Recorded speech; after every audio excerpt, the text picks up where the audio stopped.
I just want to show you how in real time, as I describe what the state is doing, how this appears on the column. It just appears as I'm making this previous video.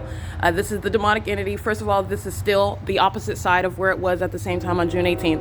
And second of all, it appears within moments, seconds after I am speaking to, pointing that inconsistency out. And what are you going to pay attention to? At this same time, at 7:55, when I'm nowhere near what is 225 South Euclid Avenue, the Ontario Museum of History and Art, and the state's fake sun is clearly captured as it is inside of the windshield of what is Tracy Banks's vehicle while I'm at the intersection of Fern and G Street. And then as I proceed to walk south on G Street, you see the state's fake sun north of this location. This would never be light activity, first of all, because the sun is not aiming at an angle underneath these side walkways. But second of all, because the state's light source is captured in direct alignment with me as I am walking from G Street all the way to Euclid Avenue. And how is this light activity going to occur? It's necessarily coming from this direction. This is also what you're paying attention to. This is demonic. You're hearing what is the sound of the train. Understand that's a demonic communication of hostility while they are monitoring in directed light under the fake sun, which is directly above. While this directed light is in a completely contradictory, coming from a completely opposite direction of where the fake sun is right above me, right here, right over this side.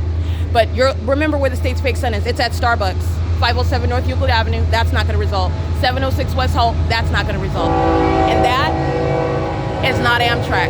That's not Amtrak. That's the demonic aspect, though. That's a demonic communication of hostility, and that's not a passenger train, and that's amplification. All right, I'm going to be able to hear myself speaking. It's not going to compete. It's not going to be at that volume because you have a train on it. That's the state engaging in amplification of activity while they are listening to me point out the damning but yet very logical. This is very simple. This is not complex. This is impossible to coexist, just as it was impossible to coexist over there. I'm just letting you know what the state has done with its light source. And that amplification of that train activity is providing this for the state that is flying over in a plane south over Euclid Avenue in relevant position under the fake sun in directed light. That's P.O.C. And it is 7:57, and this appears as I make that video about the absence of the directed light on that opposite side. All right, so the state is basically suggesting light is aiming in both directions under both walkways because that's what's being documented. That's P.O.C.